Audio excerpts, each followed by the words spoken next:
Ladies and gentlemen, welcome back to another episode of the Intelligent Moron with Alex Silva. It's that time of year. I have gone through my old fall and winter clothes, washed them, and brought them back from storage because it has now gotten to the point where I can no longer just kind of wear shorts and a t-shirt throughout the day. It's getting a little too chilly. And me living in California, it doesn't get that cold, right? Like if you're like from like the Midwest, Northeast, even the Southeast, like it doesn't even get as cold when it gets really wintertime here. But nonetheless, I'm not used to like cold weather like that. Usually used to just like very, very like mild to hot weather, right? So like today the high was like 65, so that's like kind of like that's actually kind of cold. So, I had to wash all my clothes, get them all ready, and I had to put back my summer clothes, which I have a lot of. I have a lot of t-shirts, a lot of pairs of shorts, a lot of short sleeve shirts that I just don't really need right now. And I gotta tell you, man, doing that is a really good way to kind of free up space in your drawers. If you're somebody like me who has like a lot of clothes in their drawer, and I'm talking about like I got like a ton of shirts, like for just like any type of shirt for like multiple occasions of things that I might have to do. I have a ton of shirts. Not a whole lot of shorts, but a ton of shirts. I don't know why I have so many shirts. I think because I feel like shirts to me are well, they're not as expensive as shorts or pants. So like you can mix and match with a certain pair of pants with multiple shirts. Like if you're going, if you want to wear these pair of pants that are kind of nicer, you're not gonna buy multiple pairs of pants just because they're just more expensive. Shirts, on the other hand, are not as expensive, so you can just buy multiple of shirts. So I always like to have variety whenever I like do something, or just going to the grocery store, or maybe just going like to like do some shopping. Like I need variety in my clothing, because if I don't, I feel like it's just like too one note and there's not really much I can do with it. So I have a ton of shirts. I'm like talking like shirts from like, just a generic shirt from like American Eagle, some from Macy's, some from I think Tilly's, not like with like a whole lot of designs, just kind of like plain shirts, right?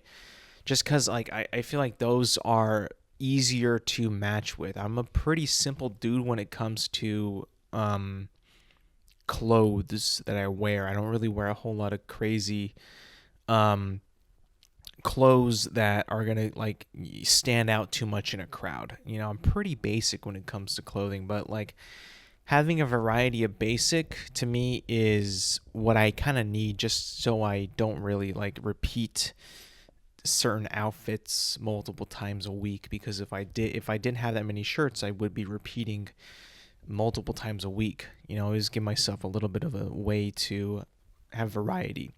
The most shirts that I do have like that kind of have graphics are like sports shirts. Like I have a few Dodgers championship, World Series championship t-shirts that have like a logo on it or a graphic on it.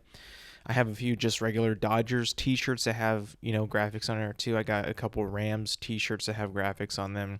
I got a Rams Super Bowl champion graphic tee on as well. So like I don't have a whole lot when it comes to graphic tees. I'm pretty basic at that.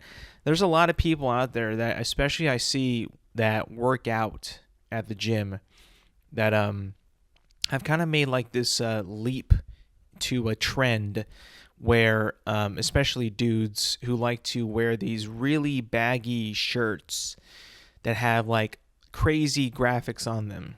I'm not talking like that they're weird graphics. It's just like the entire shirt has graphic, like from front to back, and even sometimes on the sleeves they have just images on them.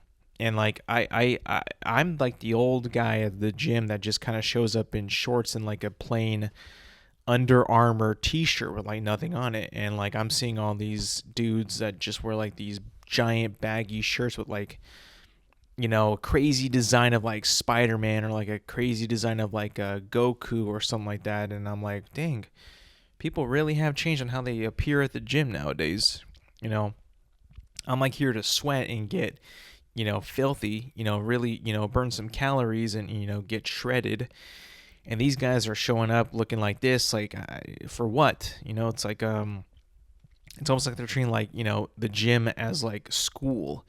Like you want to dress cool for the gym, but, I don't know, it's just never really been my thing. So kind of seeing that trend happen is kind of weird.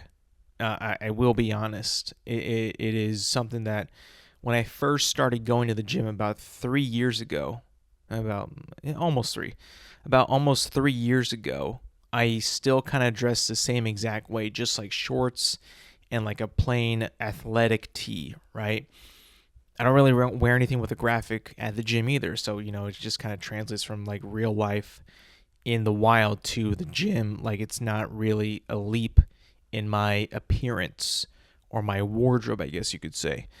I don't really have that kind of flair, or at least I don't want that kind of flair or the attention that it brings, I guess.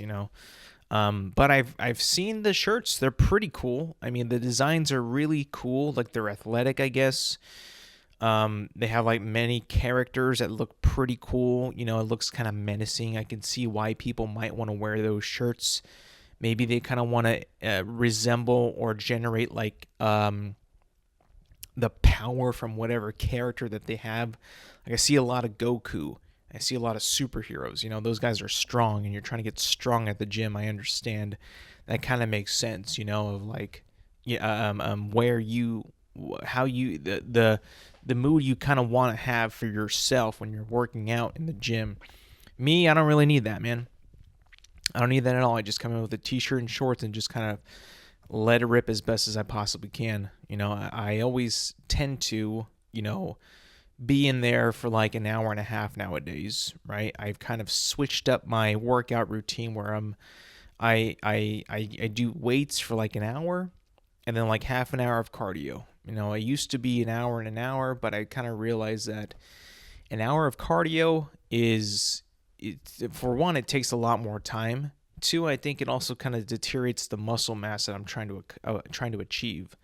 So in a way, it's like I don't want to lose all the muscle that I just gained by burning off all of these calories that I burn. I'll just not do as much cardio when I'm there. I still do it every single time I'm there, but I just don't do it for as long. I don't know. Maybe we'll see how that kind of shapes out, if that's the right call, or if that's something that I need to rethink a little bit. Actually, what's kind of cool though today was when I was at the gym. I'm on the bench press, right? And I have actually finally worked myself up to what they call in the gym a plate.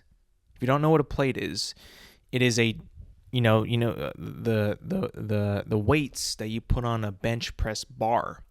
They're like a circle weight. I guess the best word to call it would be a plate, right? But it's a 45 pounder, and I have never done that before in my life at the gym, never since I started. And today, I had some of the people I know at the gym. They were like, "You gotta do a plate. You gotta do a plate." And I'm like, I'm up to 35. Maybe not a plate yet. Maybe not. They're like, all right, whatever. And they leave, and then I'm like, doing my routine, right? I start off with 10s and go to 25s and 35s, and then I usually stop right at that point. At that point, I'm kind of tired, wore myself out.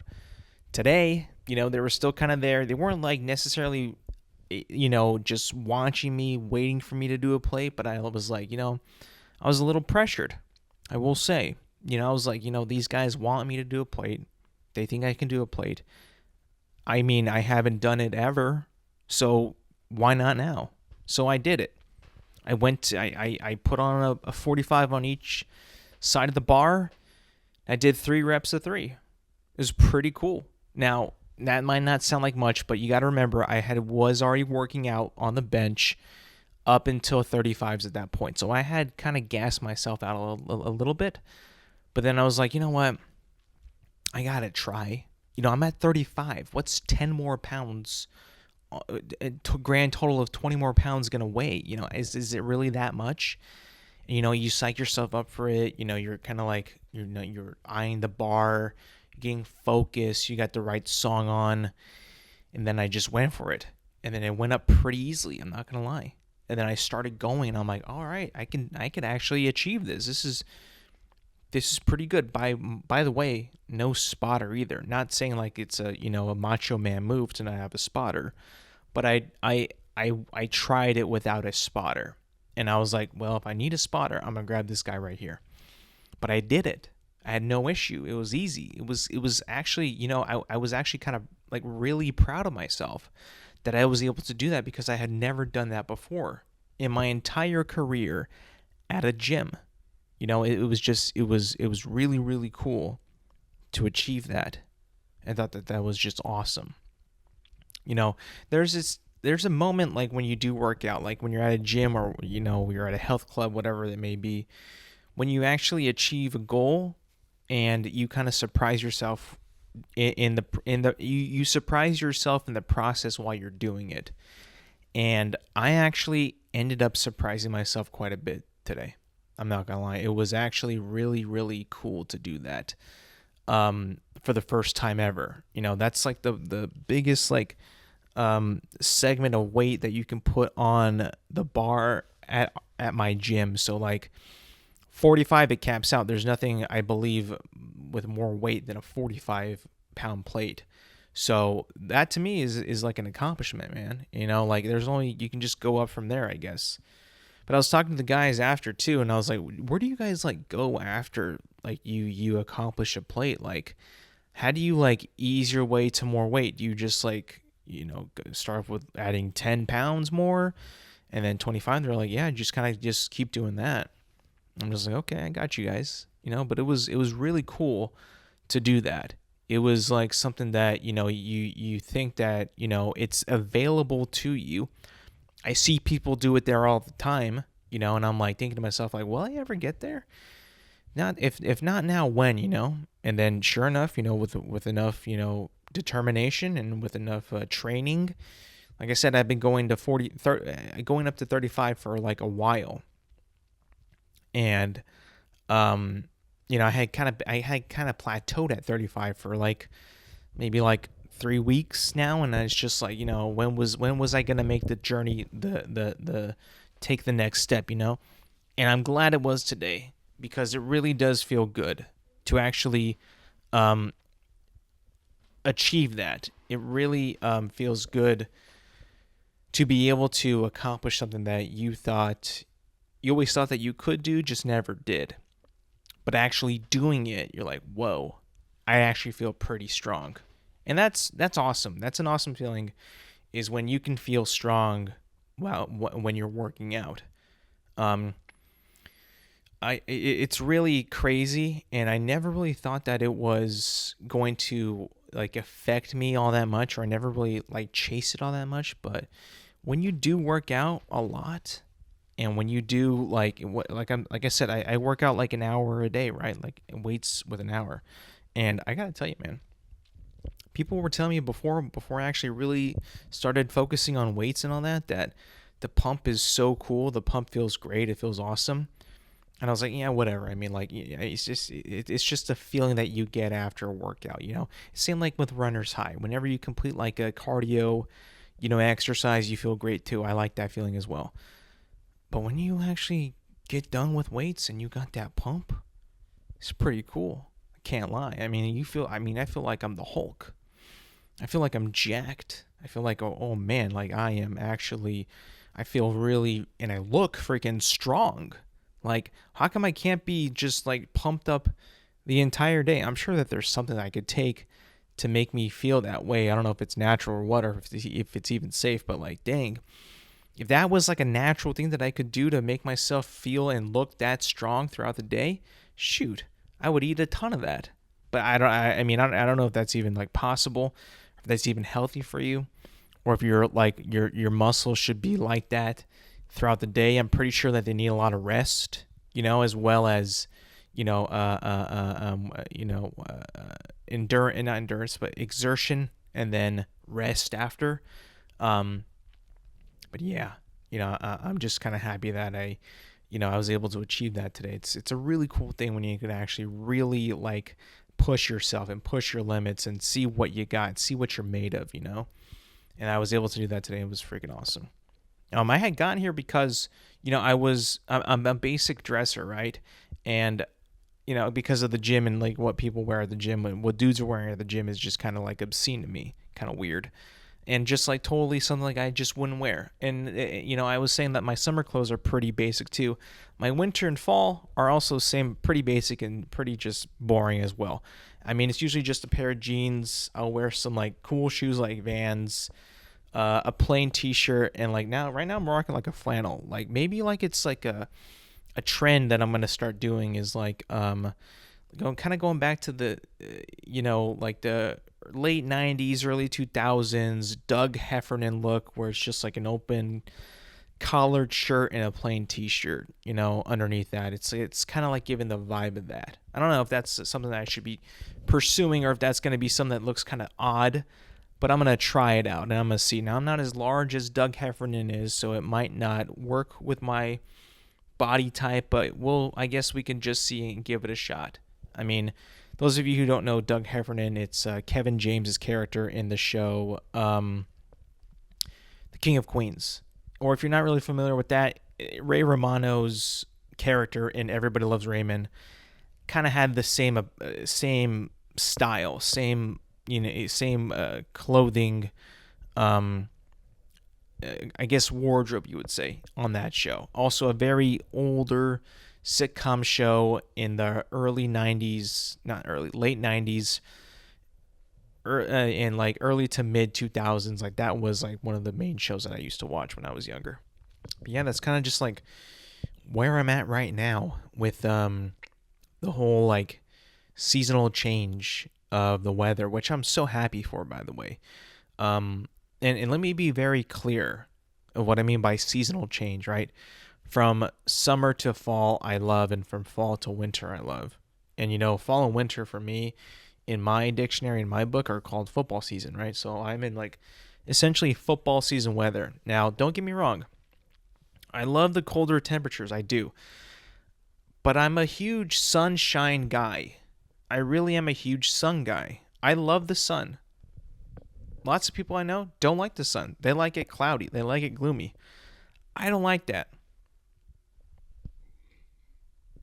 I'll be honest with you, I don't like that. I think that is just like sad and gloomy. You just kind of feel tired, for like reasons why you don't even really know.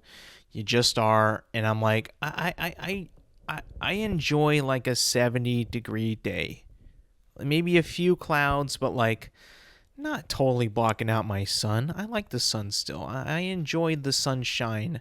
We all do as human beings, right? We all need that sweet, sweet vitamin D. We need that in our system. It's something that's super crucial to me and you and to our survival, right? And I get it, it's because of the rotation of the planet and all that. So we're going to get less sun, right? We're going to get it by objectively, because of that, we're going to be getting more cloud cover than sunshine. So I just kind of have to deal with it, and I'm not like some of these guys who hate rain. I think that the rain is pleasant. I enjoy rain, but weeks of rain and no sun, I mean, like there's a reason I live in California and I don't live in Washington State or Oregon. I enjoy the sunshine. I really do. I think that it is crucial to my mood, and maybe that's just a me thing, but it also could just be a thing that all human beings just prefer sunshine over no sunshine. At least that's how I see it, So yeah, huge fan of fall, huge fan of winter. Football season is my season, but I do like the sun. I will say that I do like the sun. And even when it's summertime, right? I've said this before on the podcast. I don't like the heat of the sun, of summer. I don't like it being hot. I love the sun. Like if it was like a nice 75 degrees and sunny, like, that's ideal weather. That's awesome. That is spectacular. That is tremendous. But when it's like 105 and like no clouds, it's like, Jesus. I could deal with it without it being this hot. Please. The sunshine is cool, right? I'm a sun guy. I am. I enjoy it. Like a lot of people do, I think that we just enjoy sun more than clouds. I really, really do, right? What I don't enjoy though is something that kind of happens from time to time, and I just kind of look at it and see and wonder, like, why does anybody think that this is actually acceptable in this environment, and why it continues to happen, and then when it gets interrupted they act as if it's like they are actually doing something that's not supposed to be done in this area, which it's not, by the way. It's not supposed to be done. And what I'm talking about is people who have conversations in a parking lot driving lane. I'm not talking about somebody having a conversation in a parking spot with somebody else, right? That's completely fine. Your car is already parked there. You have the spot. There's multiple spots. People can park anywhere else, right? That's fine. I'm talking about when you got somebody who is driving out of a parking lot, right, and sees somebody that they might know, flag them down, and they come and have a conversation. Well, one man is outside the car, one man is in their car, with the car on in the parking lane, and just blocking traffic. I don't think that is something that should be done, and that's something that we should tolerate in society any longer. I really think that is bad behavior, is terrible. Like, for some reason, people love doing this, and I see this a lot at like grocery store parking lots, but mainly I see it at gym parking lots when I go to the gym, and I'm like, guys, like, you can't just do this, and then when a car comes, you can't just act like you've been disrespected. Like, you are in the driving lane of the parking lot. You cannot be doing this. And they look so offended how a car wants to go, and they have to abruptly end their conversation, and they look disappointed, and they just look a little like, frustrated. It's like, dude, if this was a very important conversation, why don't you just pull into the space and you guys can talk into space? You don't need to just hog up the lane, especially if it's a one-way lane in the parking lot, and it's just like you're just in the way. Like, don't do that. And don't get frustrated or annoyed that somebody had to, God forbid, leave the parking lot and you're the only path that they have. I mean, Jesus Christ, what the heck is that all about? That to me is so silly and so immature, that behavior, and it's honestly just like they appear so entitled, in that they, oh, look at this, I'm just hogging the parking lot. I mean, like, we are having a conversation and you are interrupting it. It's like, dude, you can't do that here. If you really want to continue this conversation, park. Maybe get out of the car, maybe talk that way. Like, I don't understand. I think just people just kind of think that it's cool to do that. Like just being in the car and somebody outside the car in the middle of the lane, just kind of just chilling. It's just got to be like a power thing, a territorial thing that's just like, you know what? This is our spot right here, right there, right here, right now. No one is going to, make us do anything. But it's like, how about the people that gotta drive in the parking lot? They want to leave the parking lot. Like, you're not like invincible. I'm sorry, you're not. But I've noticed that quite a bit. It's quite silly to think about. It's quite silly to have this depth of like a conversation with myself about it. But it is kind of something that just really irritates me a lot. I guess you could say it's a pet peeve that I have. I don't have many, but when I do have one, I do like to make it aware that I have a pet peeve, because I just want, and I want to see if other people have that same pet peeve as I do, because I'm a human being, and I don't like to be by myself in my opinions on pet peeves. I like to have allies. I really do. I like to have allies with everything that I agree on or disagree on. I'm a human being. I like to have people have my back. Is that a crime? No, because everybody wants that. You talk to anybody about one thing, you want to see if they agree or they don't agree. And you're hoping that they agree, right? Like if I was to go, right, to work or anywhere else, a social event, but hey guys, check this out. These guys were having a flat out conversation in the middle of the parking lot. One dude was in his car, the other dude was outside of his car talking to him through the driver's seat window. Isn't that annoying? And I would love for everybody to be like, yeah, dude, that is so annoying. I would want that. I think everybody would, right? And there's going to be some people like, nah, dude, that's just normal. And then I'm going to be like, no, that is not normal. If you want to have a conversation in the parking spaces, or even get out of the car, park your car, and then get out of the car. Why are you just doing it like this in the middle of the lane when people are trying to leave the parking lot? I mean, I don't understand. I don't get it. It's the same thing with my other pet peeves too. I hate, and I know that hate is a very strong word, right? It is. Like, hate is a word that you should never really use in towards people and even things. I think that hate is a very, very strong word that should be avoided at all times. It's really not a good word because hate is like something that I guess you should never do. It's something that is immorally evil. Or is it morally evil? I'm not too sure. It's not good, but I won't lie to you. I really, really hate, and this is a pet peeve that I have had for a long time. Pretty sure I've said this on the podcast, but I'm going to say it anyway. I hate when people cough. I can't stand it. I cannot stand when people cough. And not just like a cough, one cough in the day. You cough one time, sure, you're fine. You got something in your throat. It's fine. Whatever. I'm talking about when like people are sick and they continue to cough. And my God, that just gets so annoying. I literally want to look at them in the eye and tell them to shut up. Like, I don't care at this point how you're feeling. I don't care if you're trying to get something out of your throat. I don't care if it tickles. I don't care if it itches.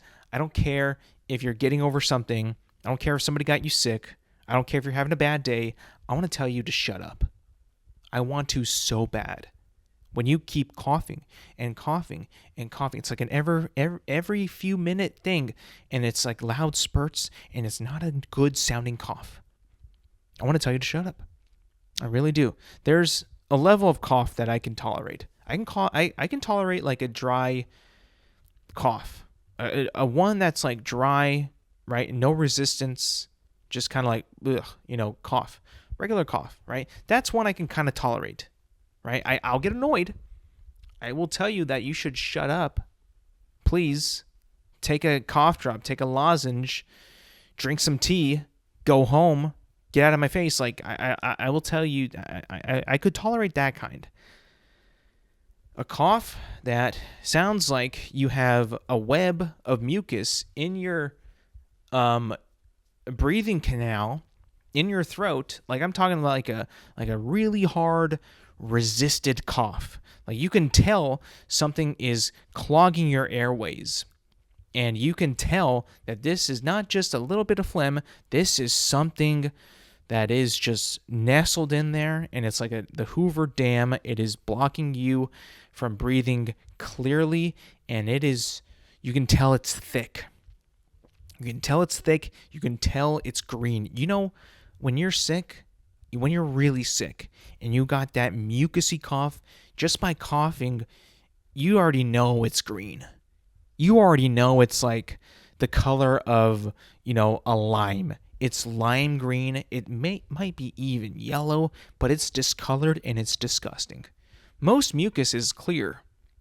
When it's bad, that's when it becomes a different color, like green or yellow. You ever see that commercial for Mucinex and that little mucus guy is just like waddling around, and he's a nasty looking green color, and he looks like hell. He looks terrible. He has like bad facial hair. He's overweight. He's waddling. He's dressed like he's homeless. That's what's in your throat. And that, to me, that stuff in your throat, the cough that produces, the type of cough that you get from that, having that in your throat, is the worst kind of cough to hear in the wild.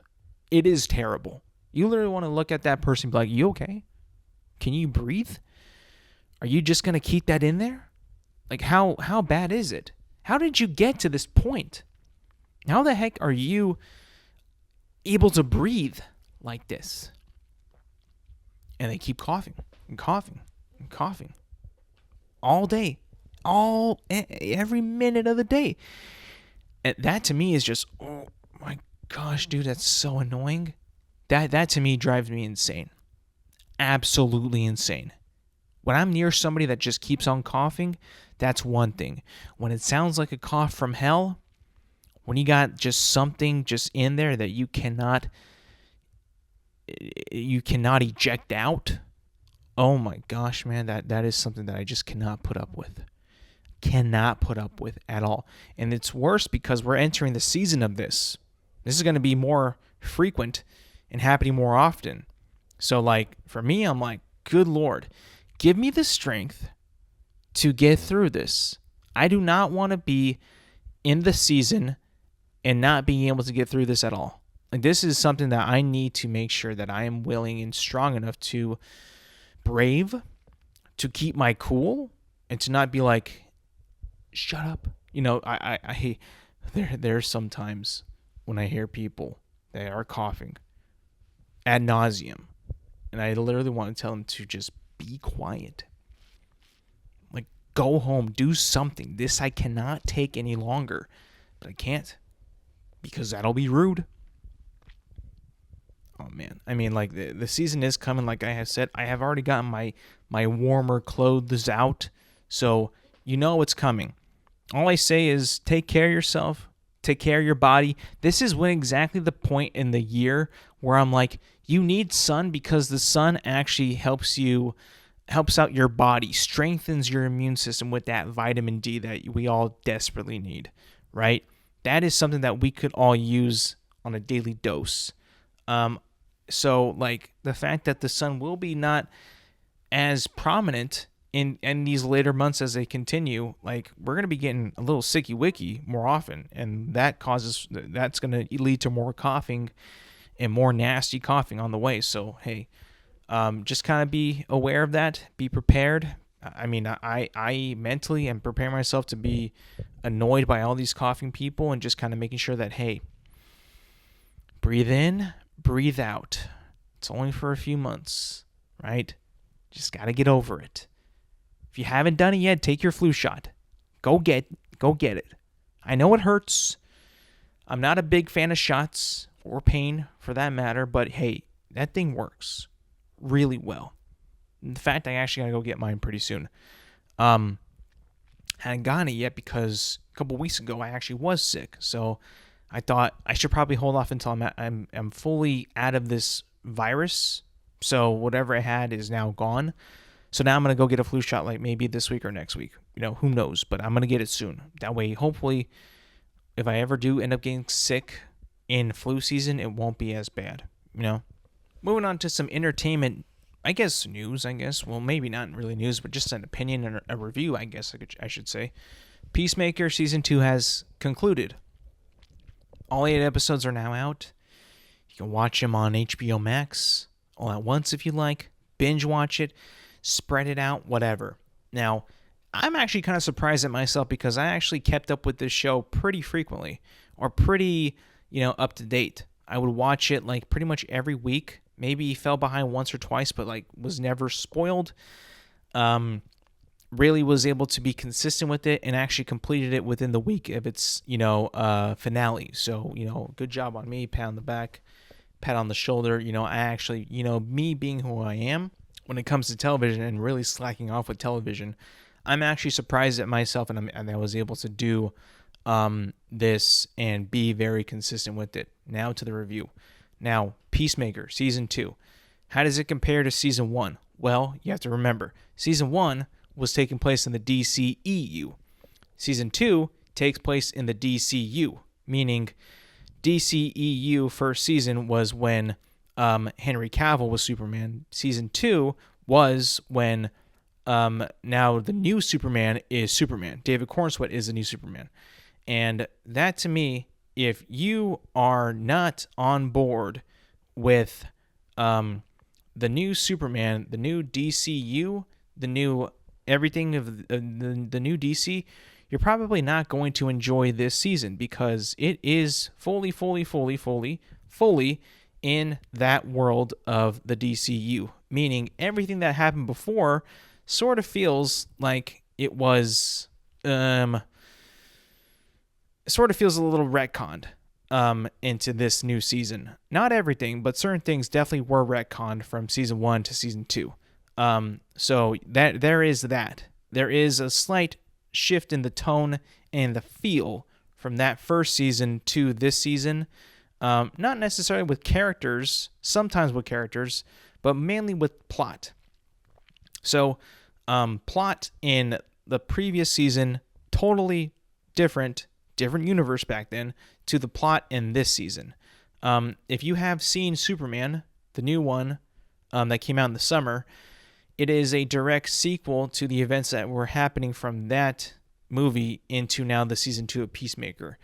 Not necessarily the main events, but certain things from that movie that happened in that movie are sort of continued in threads and little side quests in this new season 2 of Peacemaker. Just a heads up if you haven't seen it, that is something that I had noticed as soon as I started watching it. Like, oh, this is heavily like, following events of Superman, that movie. So pretty cool. If you enjoyed the Superman that came out in the summer, you're going to love it. If you kind of were okay with it, you're going to be a little bit more like, like a little bit more, I guess you could say, how do you say it? Optimistic. Maybe not as optimistic, but cautiously optimistic of where this show is going to go, right? Now, as for me, as a person who loved the first season of Peacemaker, I loved it. Thought it was awesome. I was very excited for this new season. One, because I love the cast of Peacemaker. I love these characters. I love John Cena as Christopher Smith, aka Peacemaker. I love Jennifer Holland as Harcourt. I love Adebayo. I love Vigilante. I love Economos. I love those guys. Those guys were like one of the funnest part of the character in the first season of Peacemaker. They were awesome. Their banter, their back and forth seems so natural and so funny that it was just like, how could you not like these guys? It was just so much fun. This season is not as, I guess you could say, not as together as the first season. The first season, they were all together pretty much in a lot of episodes. They were together on a mission, doing their thing. This new season, they're not as together as they were. They're kind of fractured, if that makes sense. And when they are fractured like that, and they're not really together for the majority of the season, I do want to say, and I do want to be very careful for what I say right here, because I don't want to spoil anything, or I don't want to lead you to not want to watch it if you do want to watch it.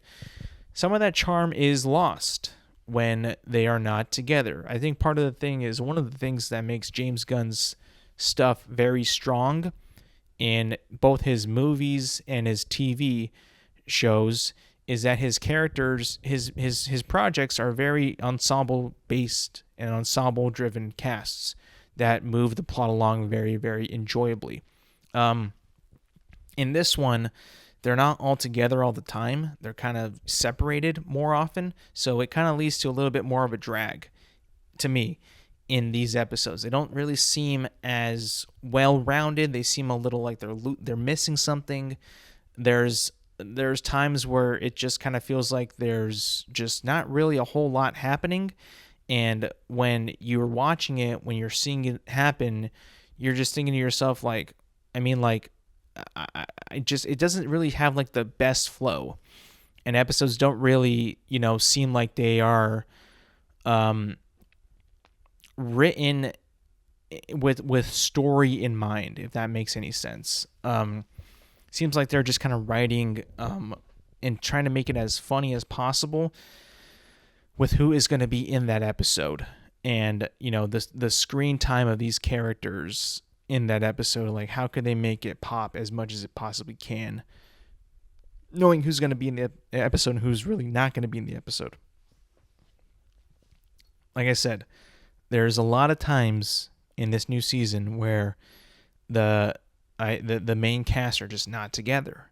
And when they are, it's awesome. When they're not, it kind of struggles. And because it kind of struggles, and there isn't really that many of the cast together in the episode, they have to fill that space with other characters that honestly are not as good as the main group of characters that we have in this show. They're just not. I guess this is kind of a spoiler, but kind of not.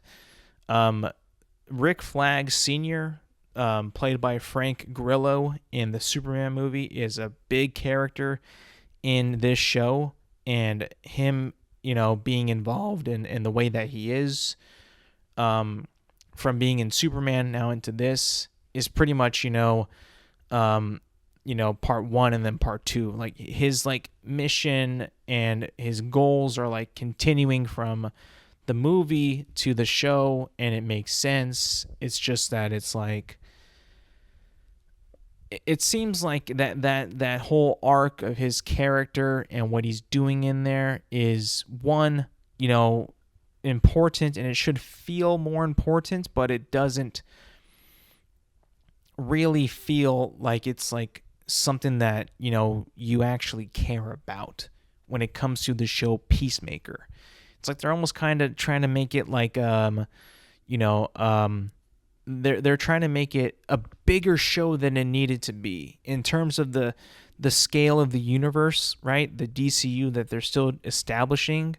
There's like, his whole plot is like more of DCU, right? It's more of like a DCU plot, and like just stuck in the Peacemaker show, that you're like, it's kind of cool, but it's also kind of like just taking up time for what I want to see, which is just more Peacemaker and his buddies. It's not like it's a terrible thing, but it definitely is something that you can kind of feel a lot in the show, and it drags it down, in my opinion. It just, for me, it does. I mean, I there's no better way for me to explain it than it just kind of drags it down. I'm just being honest. That's just how I feel. The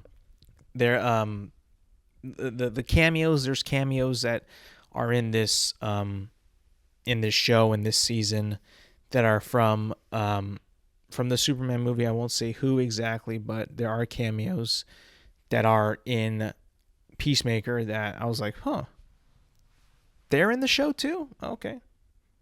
All right. I mean, I guess it was cool, but it's just like, is it needed in this show? I mean, I again, they have to retcon what happened in season 1 and reestablish that this is the universe now in season 2. There were things in the season 1 that were for, like I said, the DCEU. And now those are all gone, and they're just shoving things in this season to ensure you that you are aware that this is the DCU, the current one, and not the old DCEU where season 1 was taking place in. So they kind of have to bat you over the head, and they're like, hey, listen, look at this. This is from the Superman movie. This is the new thing. This is brand new. This is what's new. This is what's going on. Whatever was in the last one was crap. It's done. It's not there anymore. So I feel like, in a way, it does have a little bit more of a responsibility in terms of, DC TV show watchers to like, hey, look at this. Just letting you know, this is the new universe. This is not the old one, so get with the program. I mean, like, it's not a bad show. It's not.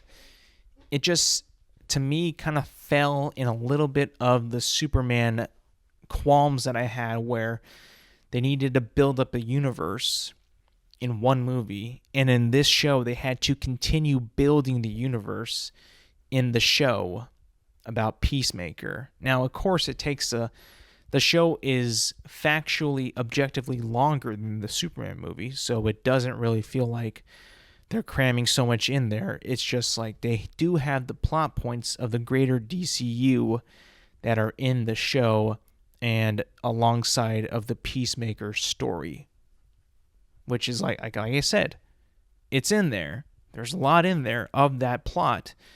And I will say, for me, it just kind of brought it down a little bit, if I'm being honest. And, it just completed, right? The season 2 just ended. The finale happened. I got to say, the finale was pretty disappointing. Not going to lie. It wasn't really all that good. It really just felt like it just kind of stopped. Like, there was a buildup that was maybe kind of like, something happens, which is a crazy thing that happens, and then it's just like, what now? What do we do now? Like, like it does. It almost feels like they kind of like were wanting to explore more with the world and the characters, and then just kind of ran out of gas. And they did something at the very end. I won't say what they did, but they did something that almost seems like it's irreversible, almost. And then it's like, okay. So where do we go from here? That was literally like my initial thoughts as when it ended. Like, what now? Like, I don't know what now.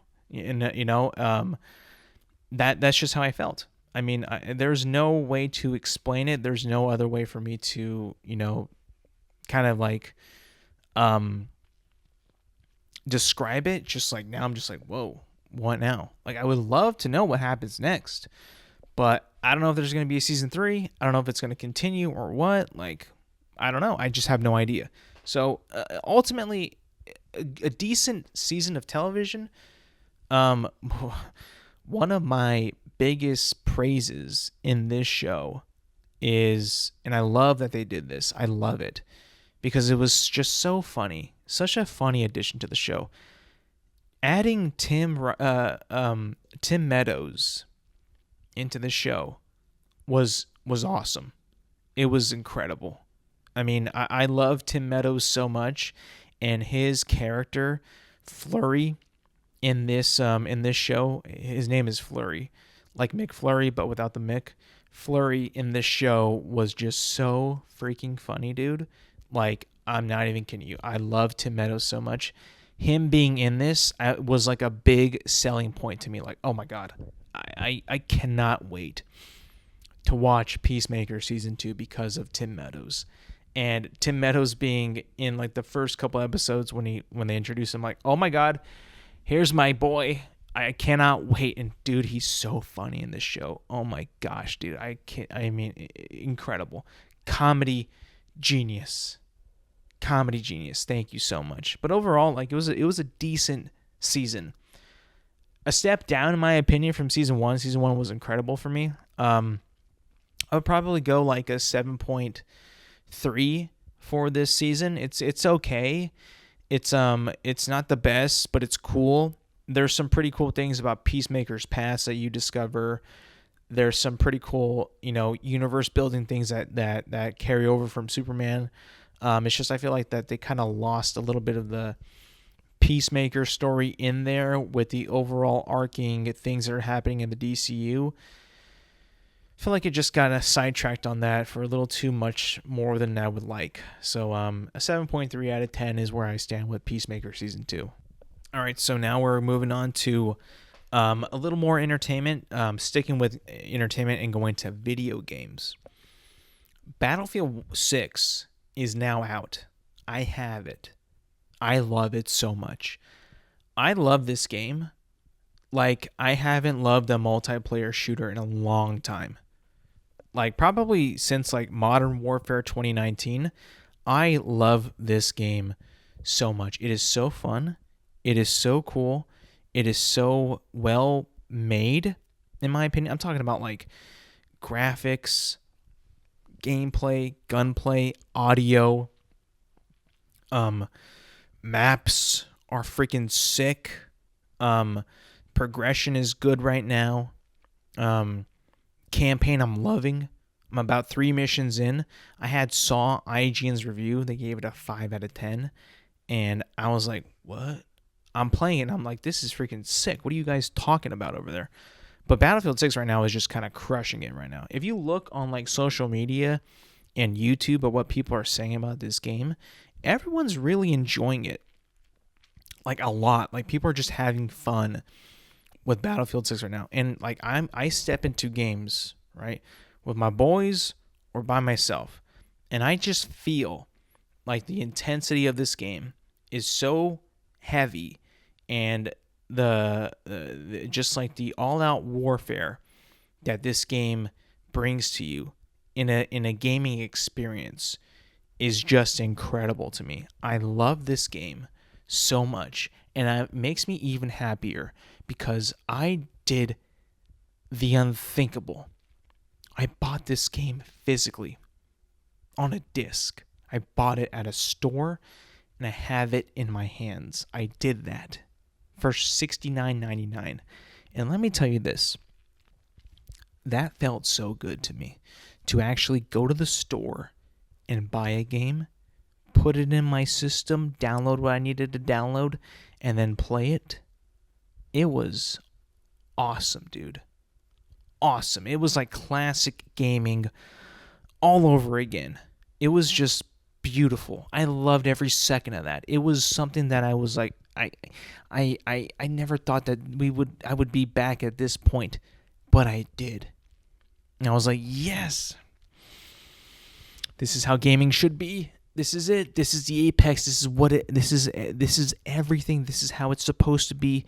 And the game is good. The game worked day one when I played it.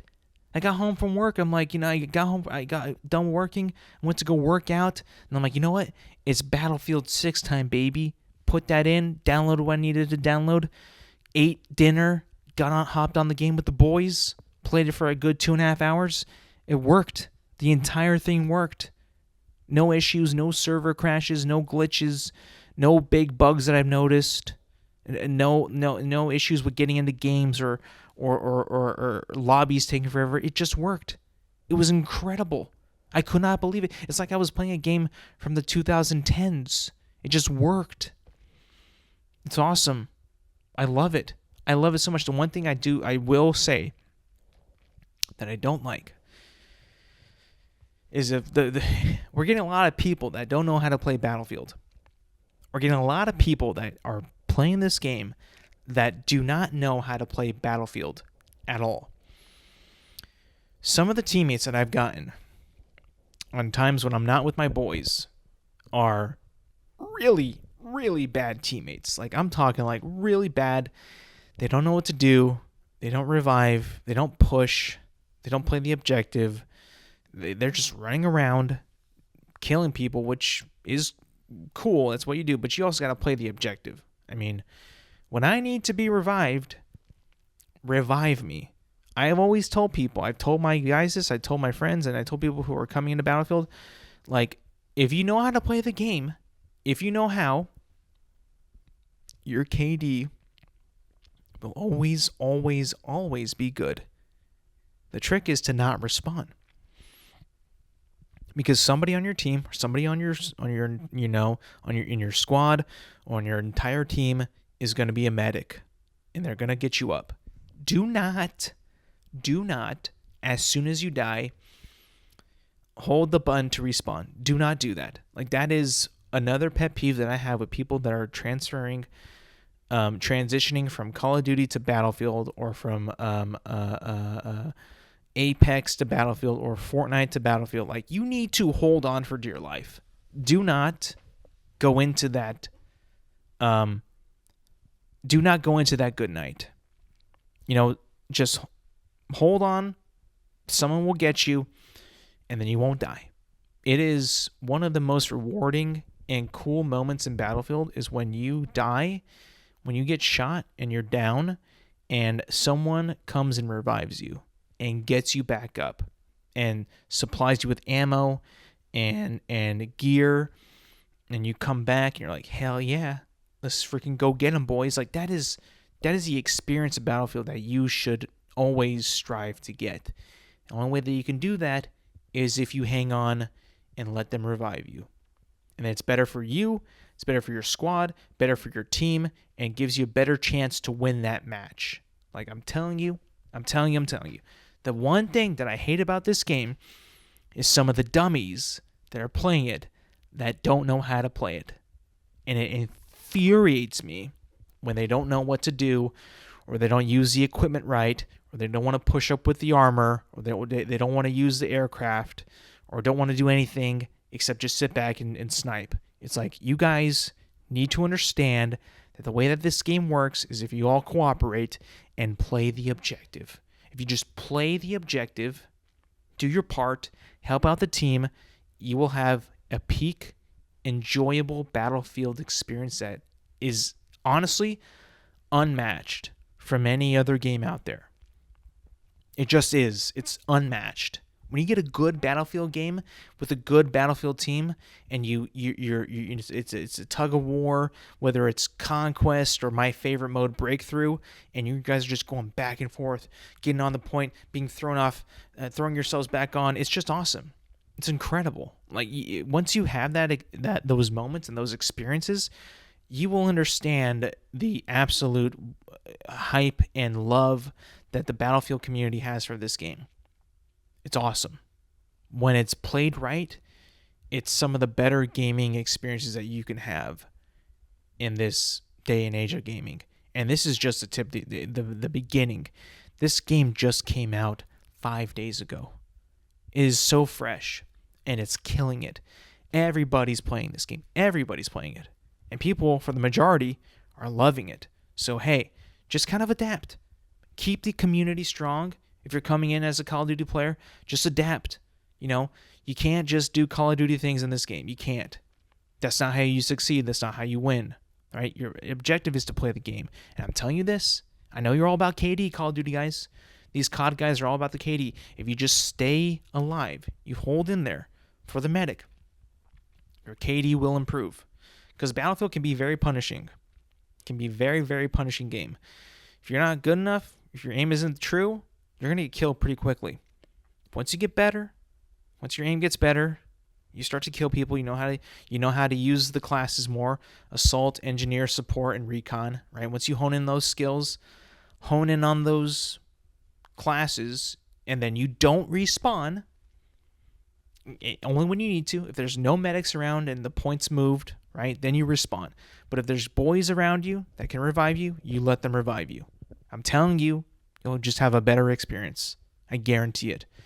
Last but not least, you might have noticed last week there was no episode. You might have wondered why. Well, I had no time to record an episode.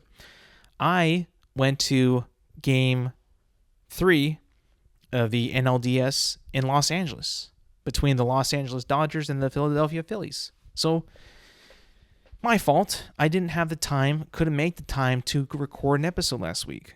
So, that's on me. I'll be honest, I'll be better at that. I will not let you guys down again. But I truly did not have the time last week. It was one of the rarer situations where I'm like, well, I have no time. I have no time at all.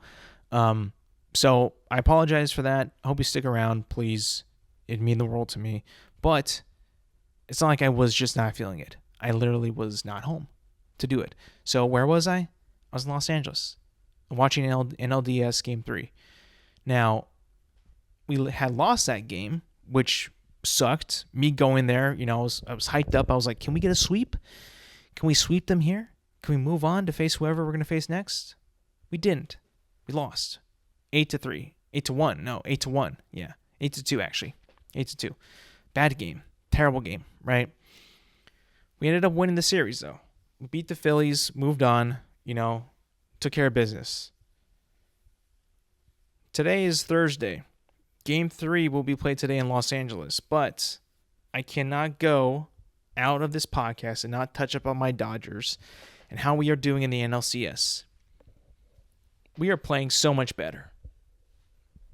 And then in the NLDS, in terms of pitching-wise, Blake Snell, who pitched 8 innings in Game 1, was incredible. And then Yoshi Yamamoto, who pitched in Game 2, pitched a complete game in Milwaukee. Absolutely, with one run, home run, albeit that off the first pitch of the game. That sucked. But after that, locked in, and it was essentially unhittable. It was quite the response that as a fan you want to see happen with your starting pitcher. Because I had watched Yoshi Yamamoto play the Phillies in Los Angeles a week prior. And I was like, he was kind of shaky. I'll give it that. I was there. I witnessed it. It wasn't very good. I was nervous going to the game on Wednesday. But, no, not Wednesday, sorry. Tuesday. I was nervous, but I had hope. After that first home run, I was like, this is stupid. This is so dumb. Please lock in. And then he did. And I was like, yes. And then our hitters were able to hit the ball more. Got to give it up for Kike Hernandez, Teoscar Hernandez, Max Muncy, all them boys getting hit. Shohei finally got a hit after like so many at-bats. So right now we're up 2-0 against Milwaukee in the NLCS. I'm looking at Milwaukee right now. They're a little distraught. They're a little gassed. They don't really have any way to respond. So I don't want to get too ahead of myself, but I'm looking at this and what we got, and I'm like, we could probably go to the World Series, and we could probably win it this year. I'm very hopeful right now. From what I had seen in these past 2 games in Milwaukee, I am super confident in my Dodgers that this could be a repeat year. Could be. I don't want to jinx it. Seattle's playing very well. They're actually playing right now as I speak or about to play. So I'm not going to. They're about to play. I'm not going to jinx anything. So I'm very happy where we are right now as we are in the NLCS up 2-0 against Milwaukee, playing in Los Angeles today for 3 games. Our chances are very good. And I'm just going to say it like that. Right now, I'm super happy. Super happy. I couldn't be happier about where we are with this team, right? So I'm going to leave it at that. Not going to speak too much else on it because I don't want to jinx anything, because I know when I speak on that stuff, it could end badly. But I'm really, really happy right now. After what I had seen in Los Angeles the week prior to these past 2 games in Milwaukee, I couldn't want anything more. Blake Snell looks incredible. Yoshi bounced back in a way that you needed to bounce back, and he looked incredible too. And we still have Tyler Glass now and Shohei Ohtani available to pitch. Right now, our chances are looking very, very, very solid. Very solid. And that's going to be it for me today, people. Thank you for listening. Thank you for watching. Remember, you can find this podcast on Apple Podcasts, Spotify, and YouTube at Intelligent Moron with Alex Silva. New episodes drop every Thursday morning. Make sure to like, subscribe, rate, review, and do all that good stuff. And yes, thank you for listening. Thank you for watching. And I will see you guys next week.